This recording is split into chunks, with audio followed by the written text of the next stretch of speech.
श्री कृष्ण गोविंद हरे मुरारी, हे नाथ नारायण वासुदेव। श्री कृष्ण गोविंद हरे मुरारी, हे नाथ नारायण वासुदेवा। श्री कृष्ण गोविंद हरे मुरारी, हे नाथ नारायण वासुदेव। श्री कृष्ण गोविंद हरे मुरारी, हे नाथ नारायण वासुदेवा। हे नाथ नारायण वासुदेवा, हे नाथ नारायण वासुदेवा। हे नाथ नारायण वासुदेवा, हे नाथ नारायण वासुदेवा। हे नाथ नारायण वासुदेवा, हे नाथ नारायण वासुदेवा। हे नाथ नारायण वासुदेवा, हे नाथ नारायण वासुदेवा। कृष्ण गोविंद हरे मुरारी, नाथ नारायण वासुदेवा। श्री कृष्ण गोविंद हरे मुरारी, हे नाथ नारायण वासुदेवा। हे नाथ नारायण वासुदेवा, हे नाथ नारायण वासुदेवा। हे नाथ नारायण वासुदेवा, हे नाथ नारायण वासुदेवा। हे नाथ नारायण वासुदेवा, हे नाथ नारायण वासुदेवा। हे नाथ नारायण वासुदेवा, हे नाथ नारायण वासुदेवा। कृष्ण गोविंद हरे मुरारी, हे नाथ नारायण वासुदेवा। श्री कृष्ण गोविंद हरे मुरारी, हे नाथ नारायण वासुदेवा। यदा यदा हि धर्मस्य ग्लानिर्भवति भारत, अभ्युत्थानम् अधर्मस्य तदात्मानं सृजाम्यहम्। परित्राणाय साधूनां, विनाशाय च दुष्कृतां, धर्म संस्थापनार्थाय संभयामि युगे युगे।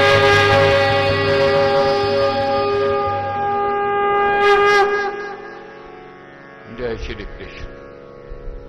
श्रीमद् भगवद गीता में प्रश्न नंबर है 118, तीसरा अध्याय, श्लोक नंबर 11। 118 प्रश्न नंबर,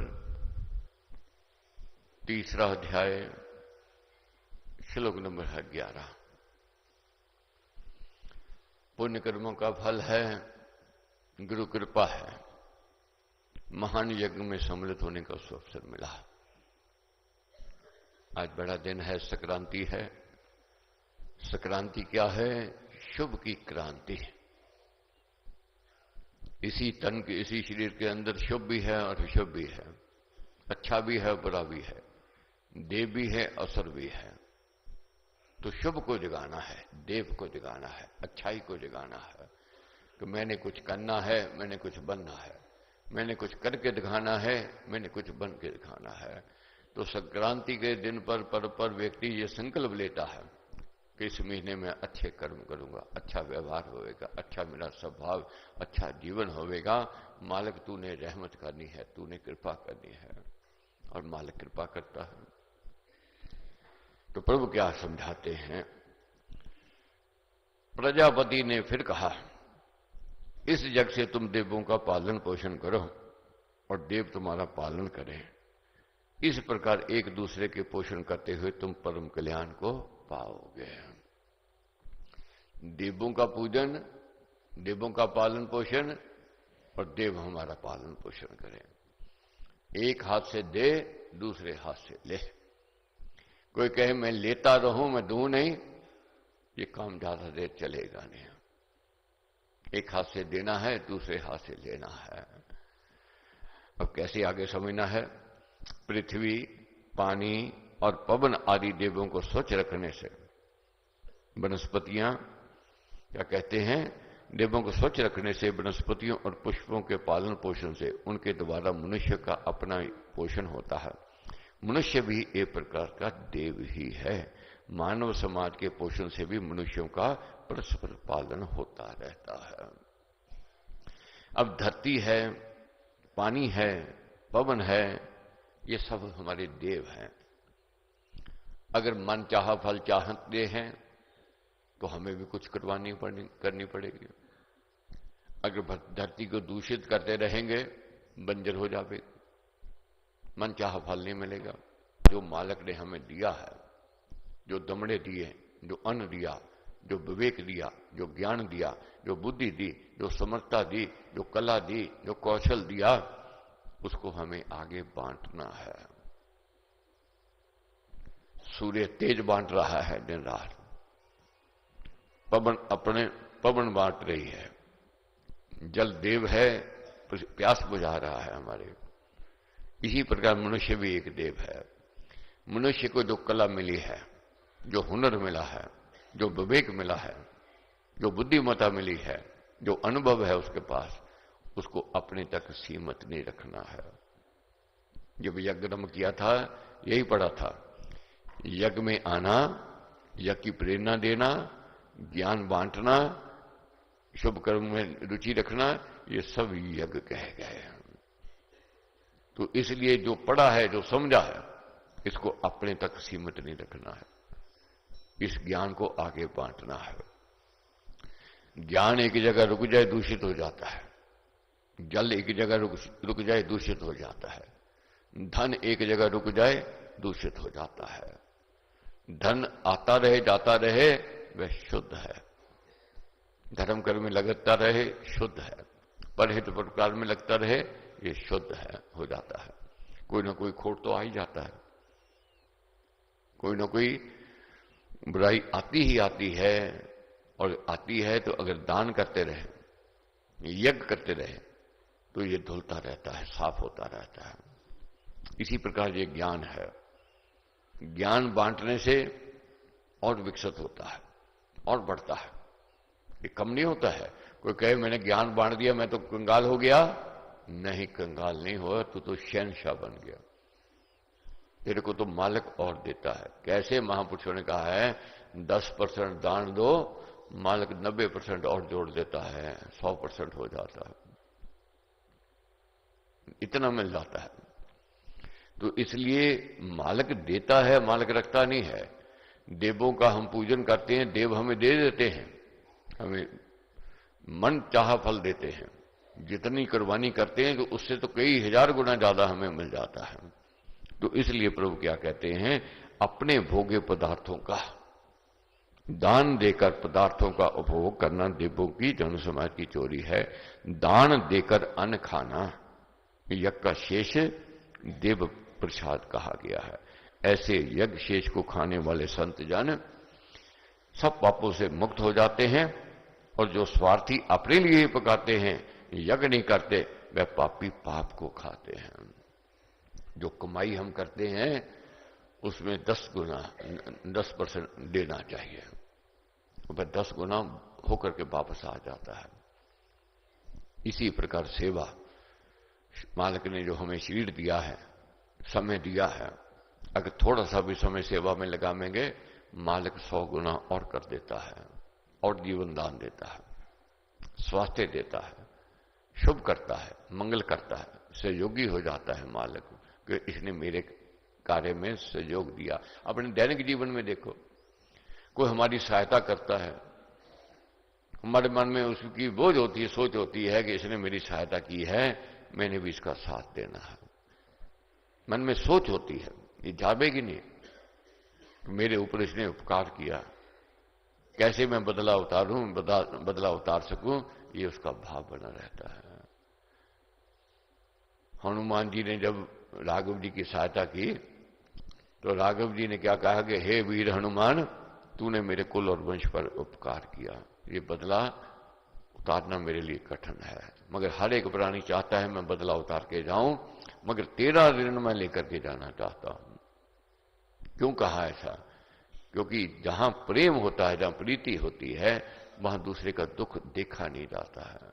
राघव कहने लगे तूने दुख के समय मेरा साथ दिया, मैं नहीं चाहता तेरे को कोई दुख हो गए, तेरे ऊपर कोई विपदा आवे, ताकि मैं तेरी सहायता करूं और बदला उतारूं। नहीं, ये भाव कहे गए हैं। तो क्या है, प्रभु क्या कहते हैं, जो यज्ञ नहीं करता है वह पाप को ही खाता है, परहित कर्म को करके खान पान करना पवित्र कर्म है, स्वार्थ का जीवन निरा पाप ही है। इसलिए आज संकल्प लेना है, परहित करके ही भोजन ग्रहण करना है। कोई ना कोई कार्य हो ही जाता है, करना चाहे कर, ये नहीं है कि घर बार छोड़ने की जरूरत है। किसी को नेक सलाह दे देनी, ये भी परहित का कार्य है। किसी के सहयोगी दुख में, विपदा में होवे, अड़चने में होवे, उसके सहयोगी बन जाए, ये भी परहित प्रकार का कार्य है। जो हमें ज्ञान विवेक मिला है, समझ है, उसको छुपाना नहीं है, छल नहीं करना है, उसको उस ज्ञान को बांट देना है, ये भी परहित प्रकार का कार्य है। परहित प्रकार का कार्य यही नहीं है कि डॉक्टर की बुहारी लगाई, सेवा की, ये परोपकार, वो भी है। किसी के सहयोगी बन जाना ये परोपकारी है। सारा जगत परोपकार के रूप में यज्ञ के सूत्र में ही परोया हुआ है। देखिए, सब प्राणी अन्न से उत्पन्न होते हैं, खाद्य वस्तुएं वर्षा से होती है, वर्षा यज्ञ से हुआ करती है, यज्ञ कर्म से होता है। बलिदान कर रहे हैं एक दूसरे के लिए, देव कर रहे हैं तो हमें भी करना चाहिए। कैसे समझाया है कि सारा जगत परोपकार के रूप में यज्ञ कर रहा है, बलिदान कर रहा है। धरती अपना सीना चीर करके हमें वनस्पति दे रही है, हमारा पालन पोषण कर रही है, वह यज्ञ कर रही है। अब क्या बदले में हमसे कुछ चाहती है? बदले में इतना ही चाहती है कि उसको स्वच्छ रखो। जल हमारी प्यास बुझा रहा है, बदले में क्या चाहता है कि उसे दूषित मत करो, स्वच्छ रखो। वायु हमें श्वास ऑक्सीजन दे रही है, क्या बदले में चाहती है कि स्वच्छ रखो। तो क्या कहते हैं प्रभु, यज्ञ कर्म से होता है, कर्म वेद से उत्पन्न हुआ तू जान, वह वेद अविनाशी भगवान से प्रकट हुआ तू समझ। इसलिए सर्वत्र विद्यमान भगवान सदा यज्ञ में ही प्रतिष्ठित रहता है। अब यहां स्पष्ट कह दिया है। बहुत सोचते हैं, बहुत पूछते हैं कि परमेश्वर कहां मिलता है। तो प्रभु क्या कहते हैं कि हे अर्जुन, जहां परहित का कार्य होवेगा, परोपकार का कार्य होवेगा, धर्म का कार्य होवेगा, वहां परमेश्वर विद्यमान होवेगा। जहां शैतानी होवेगी, जहां छल होवेगा, वहां कपट होवेगा, वहां परमेश्वर नहीं होवेगा। कभी भी देख लेना, कितना वीर व्यक्ति क्यों ना हो, कितना विवेकी क्यों ना हो, कितना ज्ञानी क्यों ना हो, कितना अनुभवी क्यों ना हो, अगर छल करेगा उसकी ताकत आधी से भी आधी रह जाती है। वही परहित प्रकार का कार्य करता है, उसकी ताकत चौगुनी हो जाती है, कई गुना बढ़ जाती है। कभी भी हम देखो परोपकार का कार्य करने लगते हैं, कोई यज्ञ हो रहा है, अब देखते हैं अपने आप काम होता है, सोचते हैं किसने करवाया, कौन करने वाला था, एक अनोखी शक्ति आ जाती है, अनोखी ताकत आ जाती है। रावण कितना बुद्धिमान था, विवेकी था, ज्ञानी था, अनुभवी था, मगर जब छल करने लगा, उसका विवेक, उसकी बुद्धि सब गोता खा गए, उसकी ताकत गोता खा गई, खत्म हो गए। क्यों? छल कर रहा था, कपट पर जा रहा था। वही राम जी अकेले थे, घर से बेघर थे, अपना कोई नहीं था, मगर देखो लाखों उनके अनुयायी बन गए, लाखों उनके हाथ बन गए, लाखों उनके साथी बन गए। ये क्या है? यज्ञ से परमेश्वर आता है, और यज्ञ में परमेश्वर विद्यमान होता है। जहां विद्यमान है परमेश्वर, वहां सफलता है, वहां विजय है। इसलिए यज्ञ की ओर बढ़ना है। जहां शुभ कर्म होते हैं, परहित पर सेवा होती है, स्वार्थ त्याग किया जाता है, अपने प्राणों तक को बलिदान बनाया जाता है। भजन पाठ, ज्ञान ध्यान और आत्मचिंतन होता रहता है, वही ज्ञान है। उसी ज्ञान युक्त कर्म में परमेश्वर विद्यमान है। यज्ञ क्षेत्र ही हरि मंदिर है। यज्ञ कर्म का करना ही उसका पूजन है। अपने कर्मों द्वारा उसका पूजन करना है। तो इसलिए प्रभु कहते हैं यज्ञ करो, यज्ञ जरूर करते रहना है। जब यज्ञ करेगा परमेश्वर उसका साथी बनेगा, सहयोगी बनेगा और सुख और संपत्ति आवेगा। गोविंद मेरो है, गोपाल मेरो है।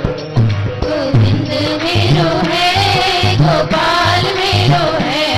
गोविंद मेरो है, गोपाल मेरो है।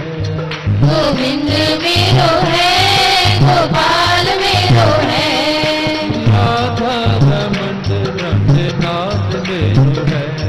श्री राधा रमन नंदलाल मेरो है। श्री राधा गोविंद नंदलाल मेरो है। श्री राधा गोविंद नंदलाल मेरो है। गोविंद मेरो है, गोपाल मेरो है। गोविंद मेरो है, गोपाल मेरो है। गोविंद मेरो है, गोपाल मेरो है। गोविंद मेरो है, गोपाल मेरो है।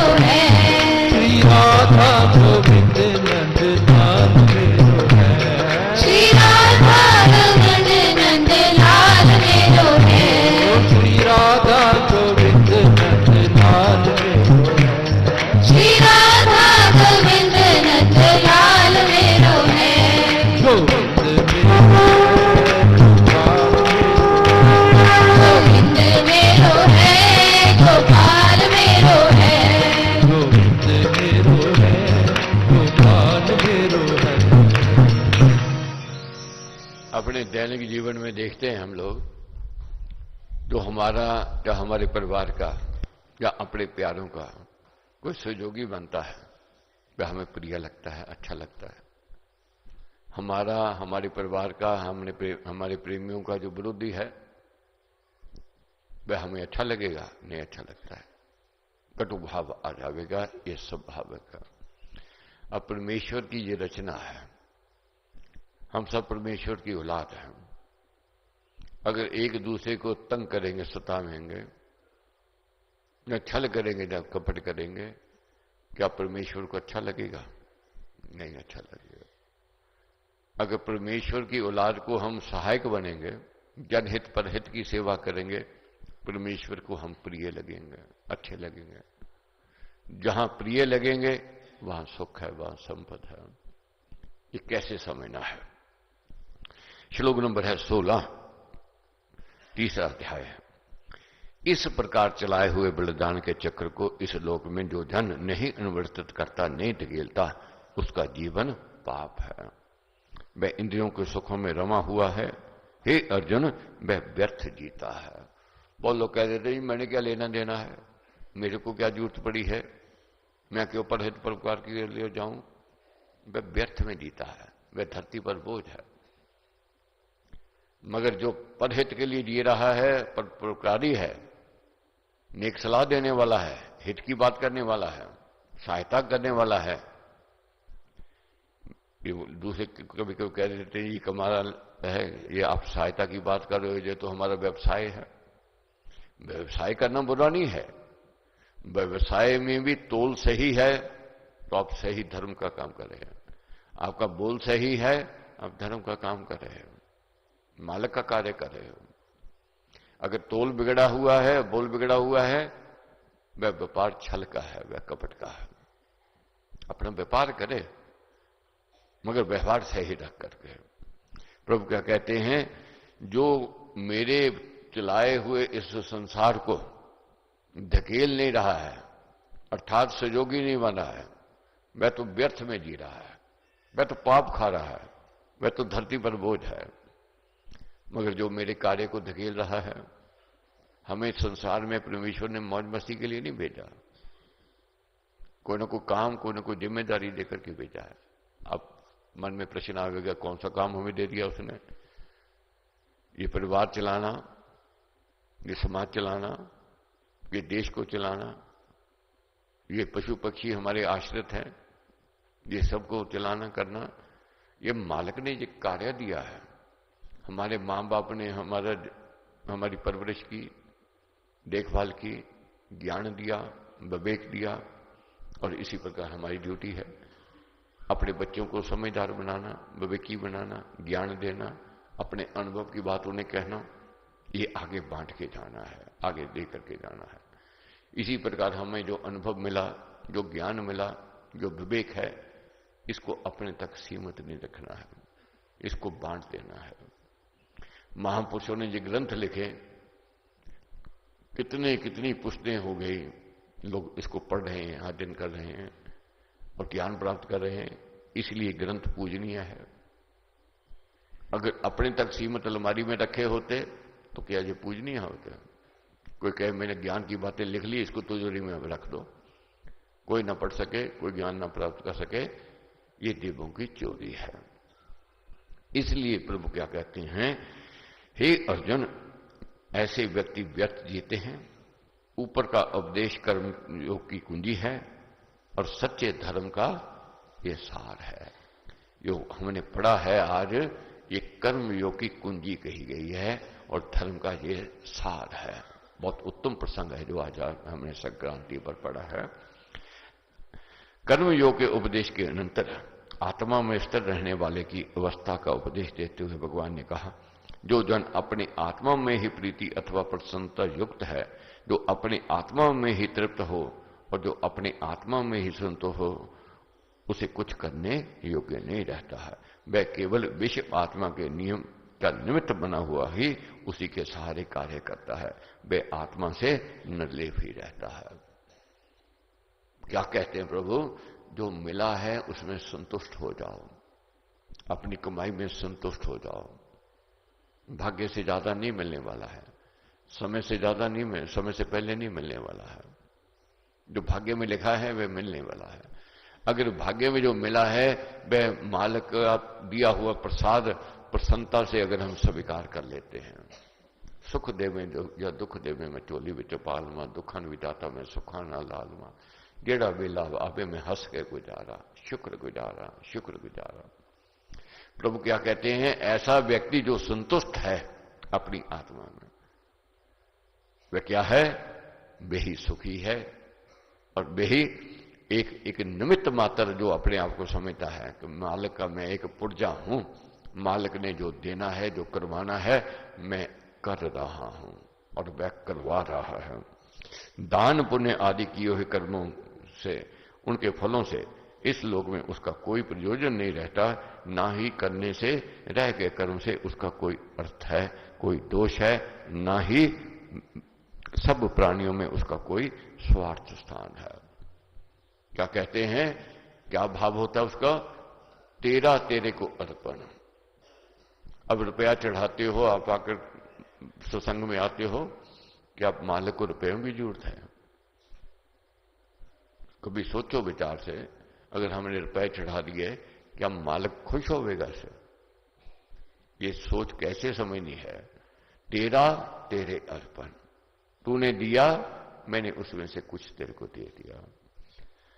लड़के को पढ़ाया लिखाया मां बाप ने, और लड़का जब कमाई से मां बाप को देता है कि ये मेरी कमाई है, ये लो, मां बाप के चरणों में रखता है, मां बाप उसको कई गुना करके और वापस दे देते हैं। रखते नहीं कभी भी देखोगे, उनके मन में ये होता है लड़का लेकर के आया है, इसकी बदखुरदारी है, इसकी अंदर शिष्टता है, ये मां बाप का आदर करता है। बेही हुए पॉकेट में रख ले, मां बाप को देवे नहीं, दिखावे नहीं, तो मां बाप के मन में क्या आवेगा, मैंने पाला पोसा, मैंने सब कुछ किया, कि देखो आज मैं इतने पराये हो गए हम लोग। ये सोचा कि अगर दैनिक जीवन में जो स्थिति है, जो समझना है, उसका है, उसको में से हमने उसको कुछ दे दिया, उसका है, उसमें से कुछ उसके अपनों को हमने बांट दिया, उसका, किसका, मालिक का, उसमें से कुछ हमने बांट दिया। मालिक को निगाह है, जैसे हमें निगाह होती है कि मेरे बच्चे ने ये जहां जहां बांट दिया है, मां बाप समझते हैं, फिर उसको ज्यादा देते हैं। ये अपने पास नहीं रखा, इसने घर के लिए, जब भाइयों के लिए, बहनों के लिए इसने खर्चा किया है, इसको और देना चाहिए, उसको और मिलता है। मगर जो दूसरे के भी छीन के ले जाता है, ठगी करके ले जाता है, माँ बाप सजग हो जाते हैं, दूसरे को भी सजग कर देते हैं, भाई इससे भी बच के रहना, इसका स्वभाव ऐसा है, इसका व्यवहार ऐसा है, उसको वह इज्जत मान नहीं मिलता है। वह कर्मों में फलाफल से ऊपर निर्दोष और अन्य जनों के निरपेक्ष होकर कर्तव्य करता है। वह भगवान के भरोसे पर सदा निर्भर रहता है। कौन? जो परमेश्वर का ही सब कुछ समझता है कि तेरा तेरे अर्पण। इसलिए कर्म फलों में आसक्त ना होकर करने योग्य कर्म को तू भी निरंतर फली प्रकार कर, क्योंकि असक्त मनुष्य कर्म करता हुआ परमेश्वर के परम पद को प्राप्त करता है। भगवत कृपा, गुरु महाराज का आशीर्वाद।